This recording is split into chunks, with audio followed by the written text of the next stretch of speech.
Shri Bhairavnath high school and junior college of arts science and दरिवडची या शाळेमध्ये आज संस्थापक स्वर्गीय रामगोंडा मोरडी यांच्या 46व्या पुण्यतिथी निमित्त या ठिकाणी मला बोलवलं आणि या कार्यक्रमाला उपस्थित असणारे या कार्यक्रमाचे अध्यक्ष श्री काडाप्पा माळी साहेब, ज्येष्ठ नागरिक, त्याचबरोबर या संस्थेचं रोपटं जोरदार वाढावं यासाठी सतत प्रयत्नशील असणारे या संस्थेचे चेअरमन श्रीयुत संजय मोरडी सर, या ठिकाणी उपस्थित असणाऱ्या या प्रशालेच्या मुख्याध्यापिका आणि माझ्या शिक्षिका पाटील मॅडम आणि त्याचबरोबर या ठिकाणी उपस्थित असणारे आनंद पाटील, आपले सरपंच पाटील, माजी सरपंच पाटील साहेब, या गावचे सरपंच मोरडी सर, माजी मुख्याध्यापक चौगुले सर, या कार्यक्रमासाठी प्रमुख पाहुणे म्हणून लाभलेले पांडुरंग वाघमोडे सर,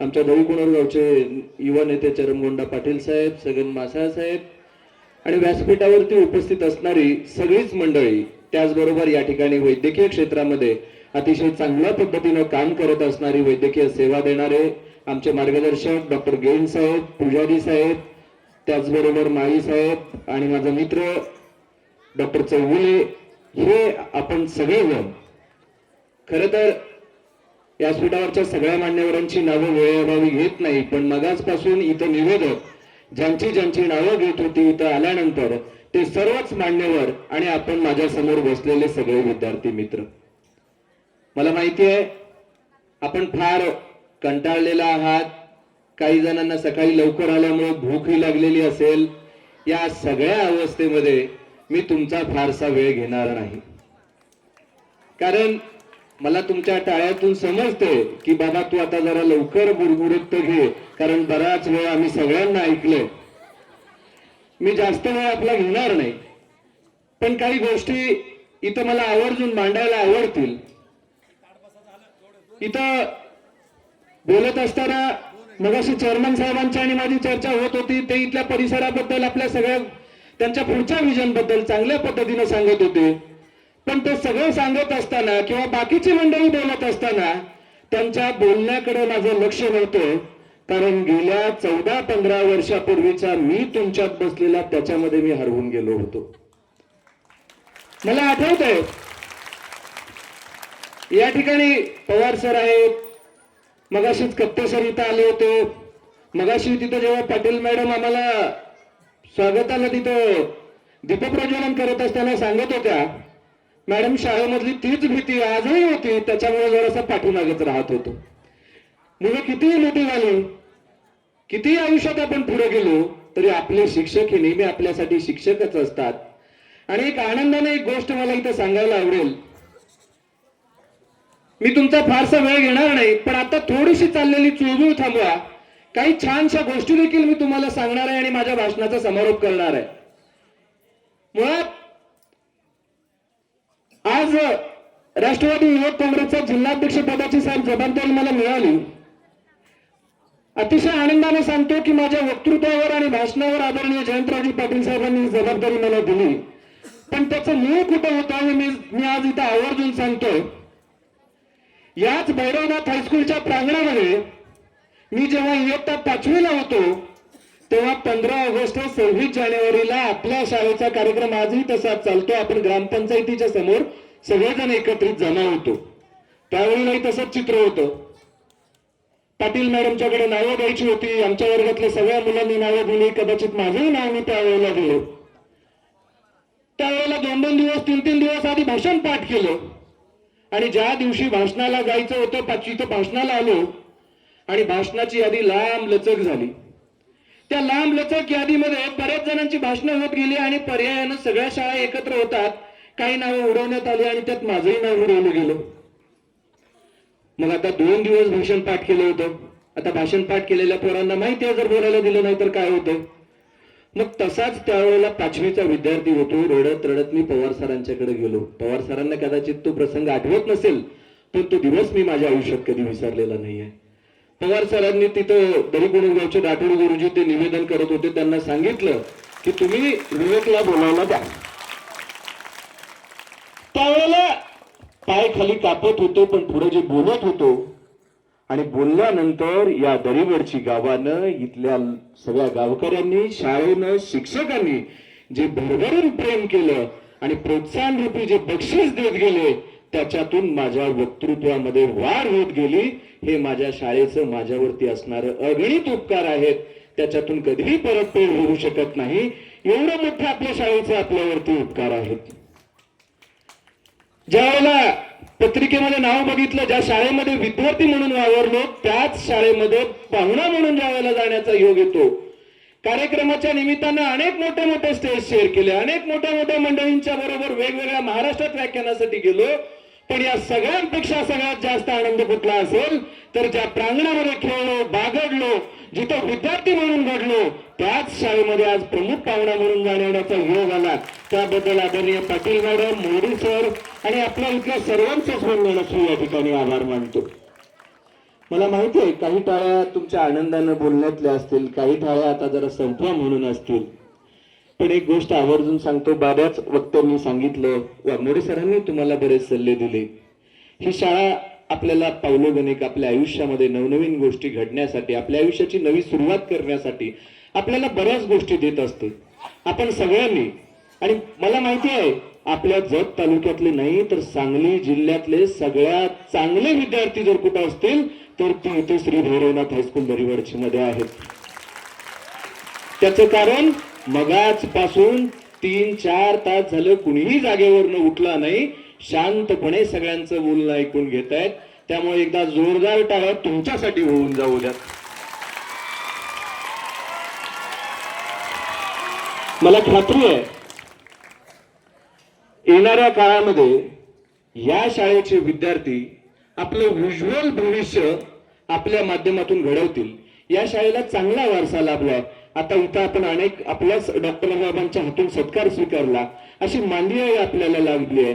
जतच्या पूर्व भागामधून मला वाटतं जत तालुक्यातूनच प्रशासकीय सेवेमध्ये गणेश टेंगले सारखा आमचा मित्र प्रशासकीय सेवेमध्ये एक IAS लेवलचा अधिकारी घडू शकतो. याचं सारं श्रेय त्याची मुळे इथं असणाऱ्या शिक्षकांनी, इथल्या सर्व आदरणीय गुरुवारांनी घडवली. त्याच्यामुळे आज आपल्याला समाजात पुढे जाताना या सगळ्या गोष्टी पाहायला मिळतात. आणि मगाशी जेव्हा पाटील साहेब एसटी बसचा विषय इथं काढला, त्यावेळी बऱ्याच जणांना, मला वाटतं माझ्या दरीकोनूर मधली, इकडून शिपनाथ मधली येणारी बरीच मंडळी आहेत, प्रत्येकाने जोरदार टाळ्या या ठिकाणी वाजवल्या. त्याचं कारण हे होतं की यांची सगळ्यांची शाळेची गैरसोय होते. मगाशी बोलत असताना निवेदकांनी त्यांच्या मनोगतातनं सांगितलं, मुख्याध्यापक मॅडमनीही सांगितलं की इथल्या हॉस्टेलसाठी कोणताही अनुदान नसताना संस्था स्वखर्चातनं इतरांचा सगळा खर्च बघत असते. चेअरमन साहेबांनी सांगितलं की बस देण्यासाठी देखील आम्ही पुढाकार घेत आहोत. पण पाटील साहेब, चेअरमन साहेबांची तरी जबाबदारी आहेच, पण यांच्यापेक्षा जास्त आपल्या सगळ्यांची ही जबाबदारी आहे. पुढच्या येणाऱ्या काळामध्ये या विद्यार्थ्यांच्यासाठी बसची सोय करण्यासाठी आपण सगळेजण अग्रभागी राहूयात. आणि दुसरी महत्वाची गोष्ट, मी एक शब्द देतो आपल्याला, येत्या 10 ते 15 दिवसामध्ये जतच्या आगार प्रमुखांकडे आपण जाऊ, आपल्या या पोरांच्यासाठी पर्यायी बस व्यवस्था उपलब्ध करायला लावू. व्यवस्थित मार्गाने नाही दिली तरी वेगळ्या मार्गाने त्यांना आपण 100% द्यायला लावू. पण याच्यासाठी आपण तुमच्या बसची व्यवस्था या महिनाभरामध्ये आगार प्रमुखांना विनंती करून करण्याचा आपण प्रयत्न करूयात.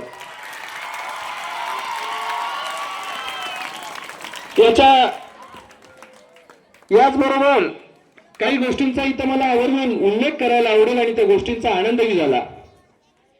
या संस्थेची सुरुवात करत असताना आदरणीय रामगोंडा मोवडी साहेबांनी इथल्या वंचित घटकांसाठी, इथल्या ऊसतोडी कामगारांच्या पोरांच्यासाठी, इतर नेहमी शेतात राबणाऱ्या पोरांच्या हातातला कोयता जावा, तो नुसता भाषणापुरता कोयता हातातला न घालवता त्या काळामध्ये खऱ्या अर्थानं माझ्या शाळेतल्या या विद्यार्थ्यांचा दरीवडची, दरीकोनूर, पांढरेवाडी, करेवाडी, लवणतांडा या आजूबाजूच्या सगळ्याच विद्यार्थ्यांना त्यांच्या आयुष्यातला कोयता जाऊन त्यांच्या हातामध्ये शिक्षणाची संजीवनी यावी, त्यांच्या हातामध्ये पेन यावा आणि त्या लेखणीच्या रूपाने बदल होत होत जाऊन इंजेक्शन स्वरूपाची सिरीज आज जशी डॉक्टर गेन साहेबांच्या, पुजारी साहेबांच्या हातात आली, त्या साऱ्याचं श्रेय जातं या शाळेच्या संस्थापकांना आणि या शाळेसाठी अविरतपणे झटणाऱ्या त्या सर्व संपूर्ण पिढीला.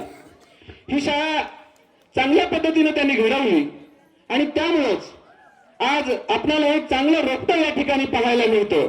मगाशी माझ्या काही विद्यार्थी मित्रांनी भाषणात उल्लेख करतानाही सांगितलं, या शाळेला ज्या संस्थापकांनी प्रयत्न केले त्यावेळी स्वर्गीय राजाराम बापू पाटलांच्या एका शिफारसीनं या संस्थेची मान्यता मिळाली. ज्या पद्धतीने कर्मवीर अण्णांचं महाराष्ट्रभर शिक्षणासाठीचा आपण त्यांचं आवाराचं झटणं बघितलं असेल, तसंच या सांगली जिल्ह्याच्या मातीत जन्माला आलेल्या आदरणीय लोकनेते राजाराम बापूंनी या जिल्ह्यातल्या प्रत्येकाच्या दारापर्यंत शिक्षणाचा उजेड पोहोचावा त्याच्यासाठी त्यांनी प्रयत्न केला. मला विशेष आनंद आहे, मी घडलो त्याच शाळेत ज्या राजाराम बापूंनी ज्या शाळेला मान्यता दिली, ज्या मोडी साहेबांनी ही शाळा उभी केली आणि आजही त्यांच्याच नेतृत्वामध्ये म्हणजे राजाराम बापूंचे नातू असणारे आदरणीय जयंतरावजी पाटील साहेब यांच्या नेतृत्वात काम करत असतो.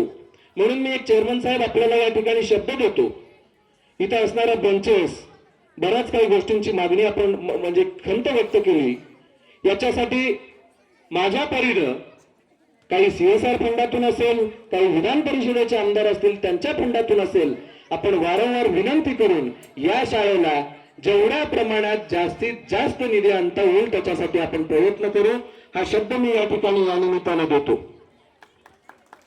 आणि काही गोष्टी विद्यार्थी मित्रांनो मी तुम्हाला सांगू इच्छित आहे. काय माहितीये का, आपण आज बऱ्याचदा समाजात बघत असतो, बाकीच्या गोष्टी बघत असतो, शाळेतल्या शिक्षणाबरोबर या समाजाचं आपण काहीतरी देणं लागतो. या भूमिकेनं जर आपण काम करत राहिलो तर आपल्या घराचं, आपल्या कुटुंबाचं, आपल्या शाळेचं उज्ज्वल भविष्य आपल्या सर्वांच्या हातात आहे आणि त्याच्यासाठी तुम्ही येणाऱ्या काळात चांगला अभ्यास कराल, चांगली प्रगती कराल, याबाबत काही शंकाच नाही. पण हे सगळं कळत असताना मगाशी थोडीशीच माझ्या दिदीने ताईंनी चोरून थांबवा, मी थोड्याच वेळामध्ये माझं भाषण संपवणार आहे. पण ज्या वेळेला वाघमोडे सर या ठिकाणी सांगत होते, बाहेरच्या देशाची ओळख माझी पत्नी सोडली तर इतर सर्व माझ्या आई आहेत, ही माझ्या भारताची ओळख आणि इतर स्त्रियांच्याकडे बघण्याचा बाहेर देशाची ओळख काय आहे या माध्यमातून या देशाची, या राज्याची संस्कृती सांगितली.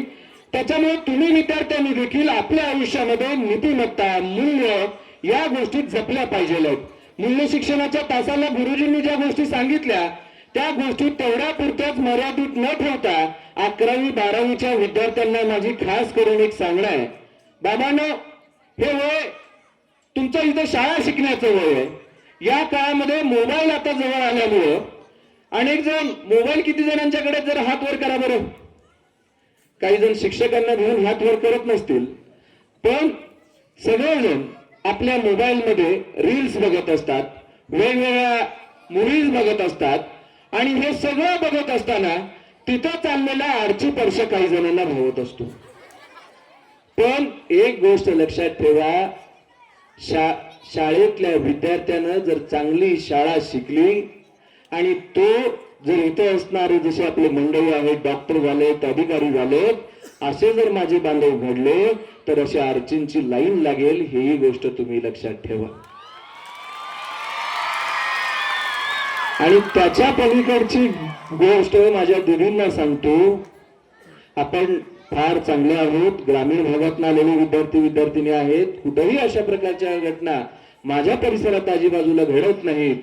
पण आपण चांगला अभ्यास केला, आपल्या पायावरती कणखरपणे उभं राहिलो, चांगली ताकद आपण निर्माण केली तर ह्यांच्यापेक्षा कितीतरी कैक पटीनं तुम्ही ग्रेट आणि यशस्वी ठरचाल.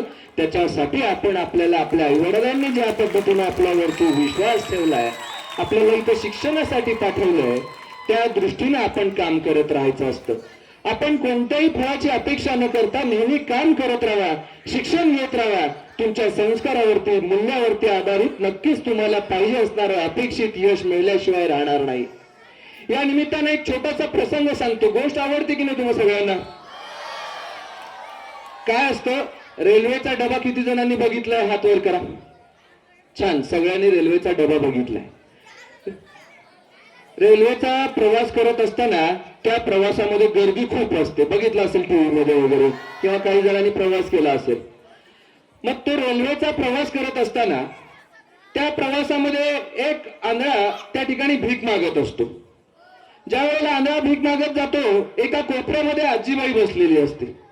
त्या आजीबाईनं बरेच जणांना भीक मागतात, तिला उठून काही तिथं जाऊन त्याला रुपये द्यायचं होत नाही, पण तिची इच्छा होती 1 रुपया त्याला द्यायची. त्यानं काय केलं, बिचारीनं तिच्या बटव्यातलं 5 रुपयाचं नाणं काढलं, मध्ये असलेल्या त्या माणसाकडे दिलं, सांगितलं त्या आंधळ्याच्या ताटात टाक बाबा. ते नाणं असं करत करत इकडं तिकडं गेलं आणि शेवटी त्या ताटात पडलं. आता जिकडून आंधळ होतं दिसत नव्हतं, ज्या ताटात जिथून आवाज आला तिथं त्यानं तिकडे बघत त्या आंधळ्यानं सांगितलं, भगवान तेवढा भला करे. तेवढ्यात ती आजी म्हणली, अरे लेका पैसे मी दिलं ना आशीर्वाद कुणाला द्यायला लागलायस. पण त्यावेळेला त्या आंधळ्यानं उत्तर काय दिलं माहितीये? आंधळा म्हणाला, माझी मैं अंधा हूं लेकिन ऊपर वाला अंधा नहीं, ऊपर वाला सब देखता है. त्यामुळे आपणही आपल्या आयुष्यात आपण काम करत असताना अशा पद्धतीने काम करू की आपल्या कामाची दखल आता जरी घेतली गेली नाही तरी भविष्यामध्ये तुमच्या आजच्या घेतलेल्या शिक्षणाचा उपयोग, तुम्ही आज मिळवलेल्या मार्कांचा उपयोग उद्या तुम्हाला समाजात वावरण्यासाठी, समाजात फिरण्यासाठी अतिशय चांगल्या पद्धतीने होणार आहे. त्याच्यासाठी सगळेजण तुम्ही जोमानं कामाला लागा. इथले शिक्षक, मला खात्री आहे ज्या वेळेला मी विद्यार्थी होतो त्यावेळेला माझ्यातल्या कलागुणांना शोधण्याचं काम जर माझ्या शाळेनं केलं असेल तर इथल्या प्रत्येकाच्यातले कलागुण शोधून त्याच्यात त्या गोष्टींसाठी त्याला प्रोत्साहन देण्याचं काम माझं हे विद्या मंदिर करतं. त्यामुळे तुमच्या सर्वांच्या वरती एक जबाबदारी येऊन टेपली आहे की आपल्याला आपल्या आई वडिलांचं, आपल्या शाळेचं, पर्यायानं आपल्या सगळ्या परिसराचं नाव मोठं करायचं आहे. त्याच्यासाठी तुम्हा सगळ्यांना झटायचं आहे. त्याच्यासाठी तुम्ही प्रयत्नशील राहाल यात माझ्या मनामध्ये शंका नाही. आपण सगळेजण मिळून जिथं जिथं मगाशी ज्या मंडळींचा इथं सत्कार झाला त्या सगळ्या मंडळींचं विशेष कौतुक आणि त्याच्याही पेक्षा जास्त तुमच्या सगळ्यांचं कौतुक, कारण पुढच्या येणाऱ्या त्या विद्यार्थ्यांचं अभिनंदन तुम्ही चांगल्या पद्धतीने करत होता आणि येणाऱ्या काळामध्ये तुमच्यातले सगळे विद्यार्थी इथं स्वागतासाठी असतील असाही आशावाद या ठिकाणी या निमित्तानं व्यक्त करतो. आणि हे सगळं व्यक्त करत असताना अजून एक छोटीशी घोड्याची गोष्ट तुम्हाला सांगतो. एक घोड्यांचा व्यापार भरला होता. त्या बाजारामध्ये घोड्यांच्या किमती भयानक होत्या. काही घोड्यांच्या किमती चेअरमन साहेब 5 लाख 10 लाख होत्या आणि त्यातला एक घोडा होता तो 50 कोटी रुपयांचा. आता घोडा 50 कोटी रुपयांचा म्हणल्यावर प्रश्न पडला होता मला. तसाच प्रश्न इथल्या दरिबडच्या हायस्कूल मधल्या एका विद्यार्थ्याला पडला. तोही माझ्या बरोबर आला होता. पळत त्यानं विचारलं, शेवटी दरिबडच्या हायस्कूलचा विद्यार्थी म्हणल्यावर हुशार विद्यार्थी, त्यानं त्या व्यापाऱ्याला विचारलं, सगळे घोडे 50 लाख 5 लाख 10 लाखाचे आहेत, पण हा घोडा 50 कोटी रुपयांचा, नेमकं याचं कारण काय? त्यावेळेला तो घोड्याचा व्यापारी सांगायला लागला, मालक, माझ्या घोड्यानं जर मनात आणलं तर तो आता इथं दरिबडचीत आहे, दुसऱ्या मिनिटाला तो डायरेक्ट दिल्लीत जातो. म्हणलं बाप रे. परत ते अजून सांगायला लागला, हे काहीच नाही म्हणला, माझ्या घोड्यानं मनात आणलं तर तो एका मिनिटात सगळा अरबी समुद्र फिरून येतोय. मी म्हणला, अरे बाबा अजून ऐका म्हणला, माझ्या घोड्यानं मनात आणलं तर एका मिनिटात पृथ्वीची प्रदक्षिणा घालून पूर्ण होतो. म्हणलं हा घोडा तर फार भयानक चांगला आहे. आता माझ्या बरोबर आपल्या हायस्कूलचा विद्यार्थी होता, तो खोडसर नेहमीप्रमाणे. त्यानं त्या घोड्याच्या व्यापाऱ्याला विचारलं, एवढं सगळं चांगलं आहे खरं आहे, पण ह्या घोड्यात काहीतरी प्रॉब्लेम असेलच की? तो घोड्याचा मालक म्हणला, माझ्या घोड्यात काहीच प्रॉब्लेम आहे, फक्त एकच प्रॉब्लेम आहे, त्या घोड्याच्या मनात कधी काही येत नाही. आपल्यालाही असं बरंच वाटतं, माझा पहिला नंबर येणार आहे, माझ्या मनात आलं की मी आज संध्याकाळपासून रोज एक नवीन वेळापत्रक तयार करतो, रोज एकदा नवीन अभ्यासाचं शेड्यूल ठरवतो, आता संध्याकाळी गेलं की अभ्यास करणार आहे, सगळं करणार आहे. पण हे सगळं मनात असतं, ते कृतीत उतरलं पाहिजे आहे. आपण घोडे नाही आहोत, आपण विद्यार्थी आहोत, याचंही भान आपण ठेवूयात आणि चांगल्या पद्धतीनं, चांगल्या मार्गाने आणि चांगल्या संस्काराने आपण या शाळेतून पुढे जाल अशी अपेक्षा या निमित्तानं व्यक्त करतो. आपण सगळ्यांनी मला इथं बोलवलं, वेळेची मर्यादा आहे, बोलण्यासारखं भरपूर होतं, पण तुमच्या देखील जास्त परीक्षा मी घेऊ शकत नाही, कारण मलाही आठवतं जेव्हा जेव्हा मी इथं बसलेलो असायचो, समोरची कधी बंद होत आहे त्याची वाट बघायचो, त्यामुळे तशीच तुम्ही ही वाट बघत आहात. त्यामुळे परत एकदा तुम्हा सगळ्यांना तुमच्या पुढच्या भावी आयुष्यासाठी मनपूर्वक शुभेच्छा. वेगवेगळ्या कारणांनी आपली भेट होतच राहील, पण या शाळेसाठी एक शाळेचा विद्यार्थी म्हणून इथलं देणं लागतो. आपण जी जबाबदारी सांगाल ती जबाबदारी आम्ही आमच्या खांद्यावरती घेऊन जेवढं शक्य होईल तेवढ्या परीनं या शाळेसाठी मदत करण्यासाठी सदैव कार्यतत्पर राहू असा शब्द या निमित्तानं देतो आणि संपूर्ण आयोजकांचं, माझ्या गुरुवर्यांचं आणि संपूर्ण या परिवाराचं आभार न मानता आपल्या ऋणात राहणं पसंत करतो. पुन्हा एकदा 10-15 वर्षाच्या माझ्या शाळेच्या परिवारात मला रमण्याचा योग आपल्यामुळे आला. या सगळ्याबद्दल आपल्या सर्वांचा आभार मानून या ठिकाणी थांबतो. जय हिंद, जय महाराष्ट्र, जय भारत.